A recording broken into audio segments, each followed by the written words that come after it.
तो पार्ट 5 की शुरुआत में हम देखते हैं कि जिन इल्यूजन लेवल से भी बच के बाहर आ जाता है, जहां बाहर आने पर जिन उस इल्यूजन फॉर्मेशन पर अटैक करता है क्योंकि उसने उसके पेरेंट्स का इस्तेमाल किया था। अब जिन के अटैक की वजह से वो फॉर्मेशन टूट जाता है और जितने भी बच्चे इल्यूजन में फंसे हुए थे वो उस इल्यूजन से बाहर आ जाते हैं। इधर जिन को उस फॉर्मेशन के पास कुछ स्पिरिट स्टोन दिखते हैं तो जिन उसे रख लेता है। दूसरी तरफ इंचार्ज अपने असिस्टेंट के साथ सेकंड लेवल यानी इल्यूजन फॉर्मेशन में पास हो चुके बच्चों के नंबर देख रहा था। तभी वो देखता है कि सेकंड लेवल में बहुत सारे बच्चे पास हो रहे हैं, जबकि पिछली बार ऐसा नहीं हुआ था। ये देखकर इंचार्ज खुश होने लगता है क्योंकि उसे लग रहा था कि इस बार काफी अच्छे बच्चे आए हुए हैं जिनका रिक्रूटमेंट करने पर एल्डर्स उसे शाबाशी देंगे। तभी उसका असिस्टेंट उसे बोलता है कि कहीं इल्यूजन फॉर्मेशन में तो कोई दिक्कत नहीं हो गई, जिस पर इंचार्ज बोलता है कि नहीं, ऐसा नहीं हो सकता, इल्यूजन फॉर्मेशन बहुत मजबूत है। इस तरफ सारे बच्चे थर्ड लेवल की ओर भागने लगते हैं, जिन्हें देखकर जिन सोचता है कि सेकंड लेवल में तो बहुत ज्यादा बच्चे हो गए, तो कहीं ऐसा ना हो कि ये बच्चे थर्ड लेवल भी कंप्लीट कर ले, जिसकी वजह से उसे रहने के लिए जगह ना मिले। इसलिए वो सोचता है कि वो कुछ बच्चों को बाहर करेगा। इसके बाद जिन थर्ड लेवल के पास सबसे पहले पहुंच जाता है, जहां उसे अपने सामने दो रास्ते दिखते हैं, एक हेल और एक हेवन। तो जिन बच्चों को कम करने के लिए उन दोनों रास्तों के बोर्ड को एक्सचेंज कर देता है। थोड़ी देर बाद वहाँ रॉय आता है जो हेवन वाले दरवाजे में जाने की सोच रहा था क्योंकि उसे पार करना आसान था, जिससे वो एक ऑर्डिनरी स्टूडेंट बन जाता। जिस पे जिन उससे पूछता है कि अगर हम हेल का रास्ता चुने तो क्या होगा, जिस पर रॉय उसे बताता है कि हेल का रास्ता क्लियर करने पे तुम एक कोर स्टूडेंट बन जाओगे, लेकिन इसे पार करना बहुत ज्यादा ही मुश्किल है। ये सुनकर जिन रॉय को हेल वाले रास्ते की तरफ ले जाता है, लेकिन असल में वो हेवन का रास्ता था क्योंकि जिन ने बोर्ड बदल दिए थे। जहाँ आगे जाने पर रॉय को कुछ स्पिरिट्स दिखती है जिन्हें रॉय बड़ी आसानी से हरा देता है और सोचने लगता है कि वो एक बहुत बड़ा जीनियस है। अब वो स्पिरिट्स को खत्म करते हुए लेवल 3 के एंड पर पहुंच जाता है, जहाँ पर एग्जिट गेट था, लेकिन जिन उसे अंदर नहीं जाने देता और उसके साथ एक जगह छुप जाता है, जिस पे रॉय उससे पूछता है कि हम सबसे पहले क्यों नहीं जा रहे। तो ये सुनकर जिन उसे मार के बोलता है कि सोचो, अगर हम एंड में छूट जाने वाले बच्चों की मदद करेंगे तो हमें कितनी शाबाशी मिलेगी। तो रॉय ये सुनकर खुश होने लगता है, लेकिन असलियत में जिन बाकी बच्चों को आगे भेजकर देखना चाहता था कि वो रास्ता सही भी है या नहीं। इधर हम एग्जिट गेट के बाहर इंचार्ज को देखते हैं, जिसमें से सिर्फ कुछ बच्चे बाहर आ पाते हैं, जिसे देखकर इंचार्ज हैरान हो जाता है क्योंकि सेकंड लेवल में 8000 से ज्यादा बच्चे पास हुए थे, लेकिन थर्ड लेवल से सिर्फ 30 ही बच्चे बाहर आए थे। ऐसा इसलिए हुआ था क्योंकि ज्यादातर बच्चों ने हेवन समझकर हेल का रास्ता चुन लिया था, जिसे वो क्रॉस नहीं कर पाए। पर ये बात इंचार्ज को नहीं पता था और वो अपने असिस्टेंट को चेक करने को बोलता है, जिस पर उसका असिस्टेंट बताता है कि इल्यूजन फॉर्मेशन को किसी ने तोड़ दिया था और जिस पत्थर से इल्यूजन फॉर्मेशन बनता है उसे भी किसी ने चुरा लिया, साथ ही किसी ने थर्ड लेवल के बोर्ड्स को भी बदल दिया था। ये सुनकर इंचार्ज गुस्सा हो जाता है क्योंकि इसकी वजह से एल्डर्स उसे पनिश करते। ये देखकर इंचार्ज के असिस्टेंट बातें बनाने लगते हैं कि ऐसा कौन सा बच्चा है जिसने इल्यूजन फॉर्मेशन जैसे ताकतवर फॉर्मेशन को तोड़ दिया। पर इंचार्ज उन्हें चुप कराकर भेज देते हैं और बच्चों से कहते हैं कि तुम सभी को ऑर्डिनरी स्टूडेंट में डाल दिया जाएगा। ये सुनकर सभी बच्चे हल्ला मचाने लगते हैं क्योंकि वो बस एक कोर स्टूडेंट ही बनना चाहते थे। अब मौका पाके जिन भी आग में घी डालते हुए नारे लगाने लगता है, जिससे परेशान होकर इंचार्ज सभी बच्चों को कोर स्टूडेंट में डाल देता है क्योंकि वो नहीं चाहता था कि एल्डर्स को इस बात का पता चले। अब इंचार्ज के इस फैसले की वजह से सभी बच्चे खुश होने लगते हैं और बोर्ड बदलने वाले बच्चे की तारीफ करने लगते हैं। आगे इंचार्ज अकेले में रह के सोचता है कि अगर उसे बोर्ड बदलने वाला बच्चा मिल जाए तो वो उसे बहुत पनिश करेगा। तभी उसका एक असिस्टेंट उसे आकर बताता है कि किसी ने हेवनली सेक्ट के सेकंड मास्टर को मार दिया है। ये सुनकर इंचार्ज हैरान हो जाता है, साथ ही उसे ये भी यकीन आ जाता है कि जिनने उसे जो भी बोला था वो सब सच था। अब इंचार्ज एक प्लान बनाता है कि वो सेकंड मास्टर की डेथ का सारा क्रेडिट अपने बेटे को दिलवा देगा। इसलिए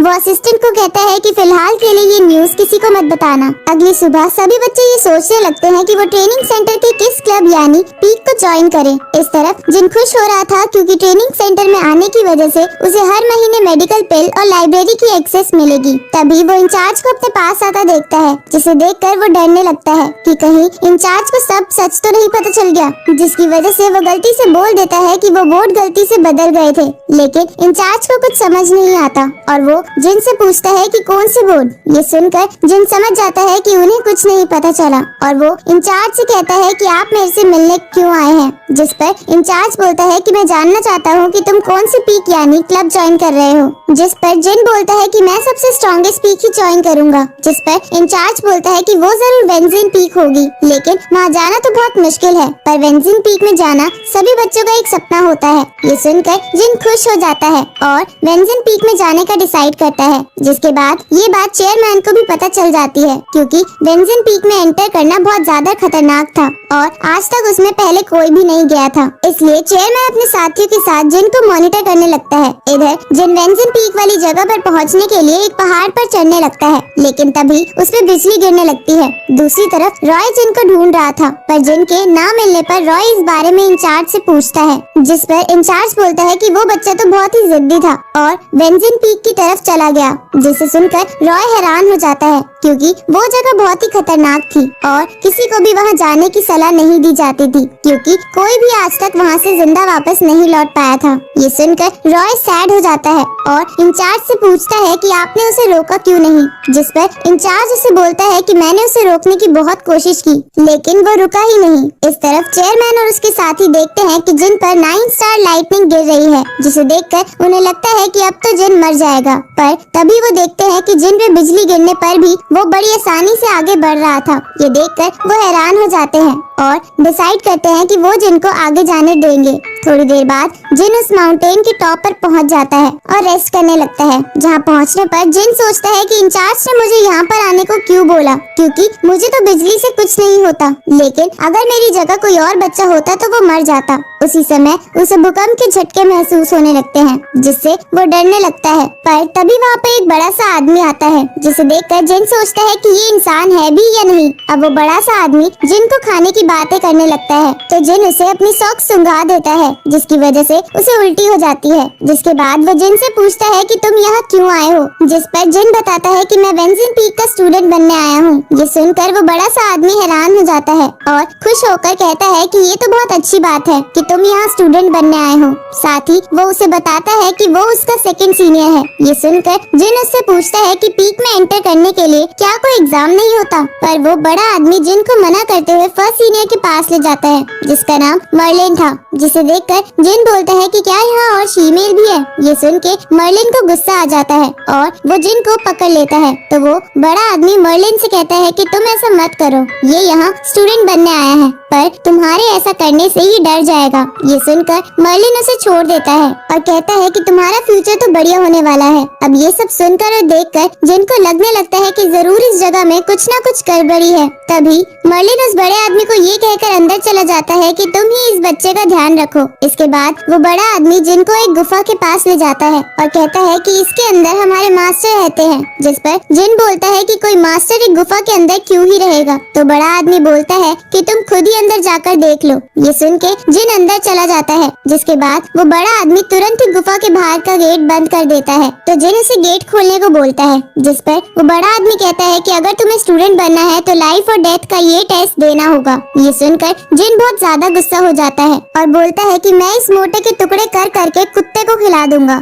इसके बाद जिन गुफा के अंदर जाने लगता है, तभी उसे एक आदमी की आवाज आती है, जिसे देखकर जिन को लगता है कि उस बड़े आदमी ने इस बूढ़े को भी कैद कर दिया है, क्योंकि वो बूढ़ा व्यक्ति एक कब्र के पास बैठकर रो रहा था। अब जिन सोचता है कि वो उन्हें कैसे चुप कराए। तभी वो कब्र पे किसी ली व्यक्ति का नाम पढ़ता है, जिसके बाद जिन उस बूढ़े व्यक्ति से भी उसका नाम पूछता है, जिस पर वो बूढ़ा व्यक्ति बताता है कि मेरा नाम ली है। ये सुनकर जिन तेजी से चिल्लाता है कि वो किस जगह आकर फंस गया है जहाँ आसपास सब पागल है। उसी समय ली उसे बेहोश कर देता है। थोड़ी देर बाद जब जिन को होश आता है तो ली उससे बोलता है कि मैं तुम्हें जलाकर सेक्रीफाइस करूंगा। इसके बाद ली जिन को अपनी एक टेक्निक की मदद से पैरालाइज करके आग में डाल देता है, जिसकी वजह से जिन को जलन हो रही थी और वो बोलता है कि बुड्ढे मुझे जल्दी से यहाँ से बाहर निकाल। पर ली उसकी बात नहीं मानता और उसके अंदर बैंक नोट्स नाम के पेपर डालता है ताकि आग और बढ़ जाए। पर तभी अचानक से जिन के माथे पर एक स्पिरिट सिंबल बन जाता है, जिसके बाद उसे वो आग महसूस नहीं हो रही थी। साथ ही